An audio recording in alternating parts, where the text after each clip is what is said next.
Lectura del libro de Tobías. En aquellos días, con el alma llena de tristeza, entre gemidos y sollozos, recité esta plegaria. Eres justo, Señor, y justas son tus obras. Siempre actúas con misericordia y fidelidad. Tú eres juez del universo. Acuérdate, Señor, de mí y mírame, no me castigues por los pecados y errores que yo y mis padres hemos cometido. Hemos pecado en tu presencia, hemos transgredido tus mandatos y tú nos has entregado al saqueo, al cautiverio y a la muerte, hasta convertirnos en burla y chismorreo, en irrisión para todas las naciones entre las que nos has dispersado. Reconozco la justicia de tus juicios cuando me castigas por mis pecados y los de mis padres, porque no hemos obedecido tus mandatos, no hemos sido fieles en tu presencia.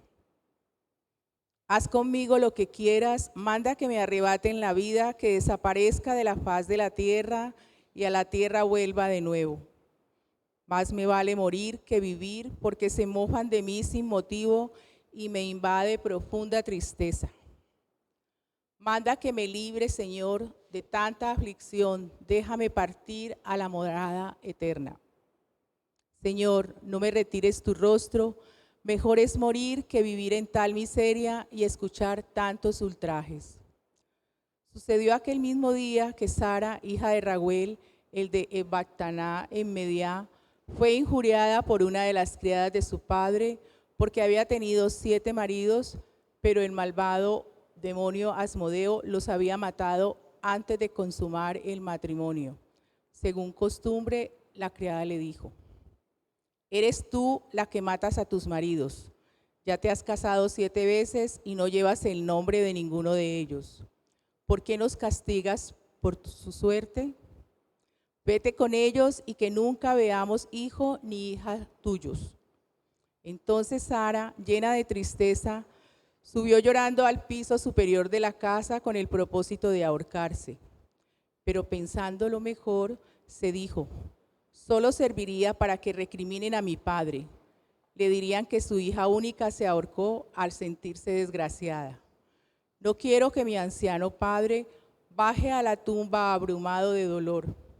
En vez de ahorcarme, pediré la muerte al Señor para no tener que oír más reproches en mi vida. Entonces extendió las manos hacia la ventana y oró. En aquel instante, la oración de ambos fue escuchada delante de la gloria de Dios, el cual envió al ángel Rafael para curarlos. A Tobit, para que desaparecieran las manchas blanquecinas de sus ojos y pudiera contemplar la luz de Dios. A Sara, hija de Raguel, para darle en matrimonio a Tobías, hijo de Tobit, liberándola del malvado demonio Asmodeo.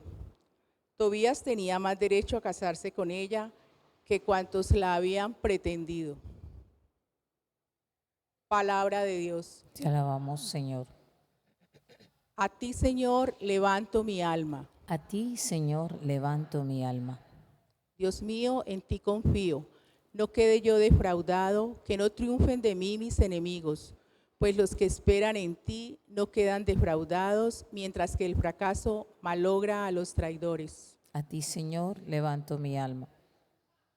Señor, enséñame tus caminos, instrúyeme en tus sendas, haz que camine con lealtad. Enséñame porque tú eres mi Dios y Salvador. A ti, Señor, levanto mi alma. Recuerda, Señor, que tu ternura y tu misericordia son eternas. Acuérdate de mí con misericordia por tu bondad, Señor. A ti, Señor, levanto mi alma. El Señor es bueno y es recto, y enseña el camino a los pecadores. Hace caminar a los humildes con rectitud, enseña su camino a los humildes. A ti, Señor, levanto mi alma. Busca primero el reino de Dios y toda su justicia, y todo lo demás se os dará por añadidura.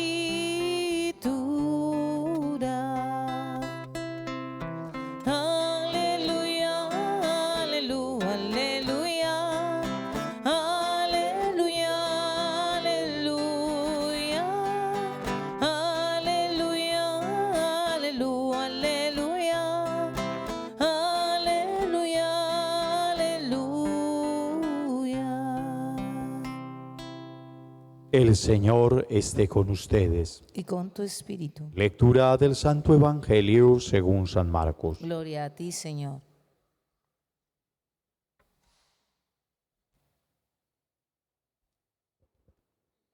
En aquel tiempo se acercan a Jesús unos saduceos, los cuales le dicen que no hay resurrección, y le preguntan: Maestro, Moisés nos dejó escrito: si a uno se le muere su hermano, dejando mujer pero no hijos, que se case con la viuda y dé descendencia a su hermano. Pues bien, habían 7 hermanos. El primero se casó y murió sin hijos. El segundo se casó con la viuda y murió también sin hijos. Lo mismo el tercero, y ninguno de los 7 dejó hijos. Por último, murió la mujer. Cuando llegue la resurrección y resuciten, ¿de cuál de ellos será mujer? Porque los 7 han estado casados con ella. Jesús respondió: están equivocados por no entender la Escritura ni el poder de Dios.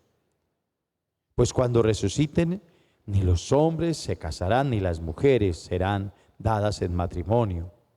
Serán como ángeles del cielo. Y a propósito de que los muertos resucitan, ¿no han leído en el libro de Moisés el episodio de la zarza? Lo que dice Dios: yo soy el Dios de Abraham, el Dios de Isaac, el Dios de Jacob. No es un Dios de muertos, sino de vivos. Están muy equivocados. Palabra del Señor. Gloria a ti, Señor Jesús. Sentémonos, por favor.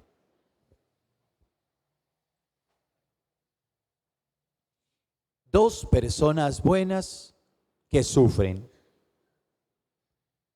Dos personas buenas que claman. Y en la primera, mejor, en los dos casos, una relación inmediata con su historia, con su pasado.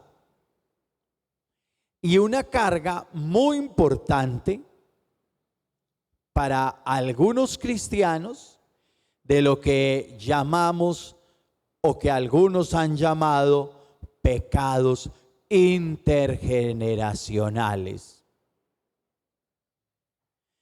Estamos hablando de un Dios misericordioso, de un Dios lleno de amor, pero en ocasiones se contrapone a esa idea de un Dios misericordioso el Dios que castiga el pecado de los padres en los hijos. Y entonces a esa idea de un Dios que castiga fuertemente el pecado está o subyace la idea de lo que es la sanación intergeneracional. ¿Quién sabe qué hizo mi papá, mi mamá, y entonces yo resulté así? Aunque no creas, esta idea es muy difundida en medio del pueblo cristiano, y no solamente católico, sino muchas comunidades cristianas tienen clara la idea que el pecado de mis padres es culpa mía.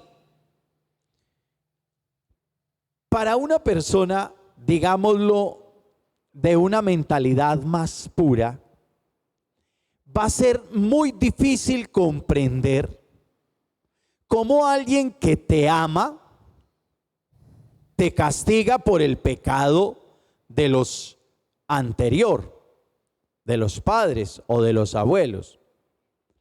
Y es que realmente es difícil de comprender. Oye, tienes un Dios que te ama tanto que te está castigando por los pecados de tus abuelos.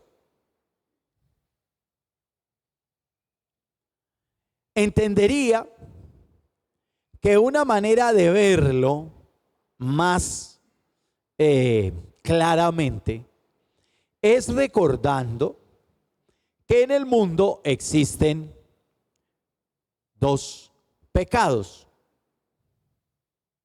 Está el pecado individual y el pecado social. El pecado social es aquel que todos tenemos. ¿Y cómo puedo ser yo? ¿Cómo puedo pecar yo sin que mi persona esté directamente implicada ahí? El pecado social puede ser la suma de nuestras omisiones. Acuérdate que pecamos también por omisión. Entonces, al final, no es que haya una cuenta en el pecado individual y por el pecado individual soy castigado. Es que hay un pecado social que después va a generar sufrimiento y dolor. Y si nosotros como cristianos no, digámoslo así, atacamos esos dos pecados, después seremos víctimas y nos causará dolor. Así como nos causa dolor el pecado individual, también el pecado social va a causarnos dolor. ¿Cómo puede verse claro el asunto del pecado social que genera dolor? Cuando cierro mis puertas, cierro mis ventanas, me asomo por la cortina, se le están metiendo al vecino, mira, ay, yo mejor de aquí me retiro para no meterme en problemas. Ay, robaron a esa señora que iba pasando, pobrecita. Pero vea, yo no digo nada, yo no me quiero meter en problemas. Ay, qué pesar. Ahí va el hijo de doña Lola, tan mal acompañado. Pero ¿quién le va a decir algo a esa señora con lo brava que es? Yo me quedo callado. Tenga la seguridad que el próximo robado en el barrio seré yo. Probablemente por el mismo, porque como ahí nadie dice nada, ahí no hay problema. O mi hijo va a terminar siendo amigo del hijo de doña Lola. Pecado social que tiene coincidencia, que tiene efecto en la persona. Y así entonces se genera un universo.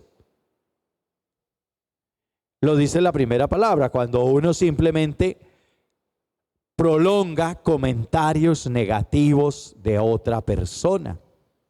Por eso es tan importante que usted hable de los demás. Usted tiene derecho de hablar de los demás.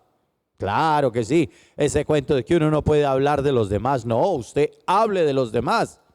Pero bien, positivo. Esa señora tan rara, miren, ve, yo tengo una percepción tan distinta de ella. A mí me parece que es una señora querida, fraterna, seria, sí, pero es que uno tiene que ser serio en la vida, ¿ves? Uno puede girar lo que le llega con mala intención e ir destruyendo ese pecado social. ¿Para qué? ¿Para qué destruir el pecado social y el pecado individual? Ya voy terminando. Básicamente para vivir bueno. La sociedad está llamada a vivir bien. Santo Tomás plantea que el fin último del hombre es la felicidad. Y la felicidad del ser humano está en Dios y en vivir su evangelio. Así entonces, no estás puesto en este mundo o puesta en este mundo para que hagas de tu vida un mundo de dolores, sino un mundo de paz, de tranquilidad. que no obstante las dificultades del mundo, eres capaz de sonreír. Eres capaz de tener una buena palabra y una buena actitud. Y entonces estás llamado a vivir felizmente para felizmente llegar en tu último día a la gloriosa resurrección. Miren que así se contempla mejor la grandeza de la misericordia y del amor de Dios. Un Dios que te tiene en este mundo para disfrutar y que después te lleva nuevamente a su lado para seguir viviendo con Él siempre feliz, siempre con la alegría del Padre que disfruta y vive de sus hijos.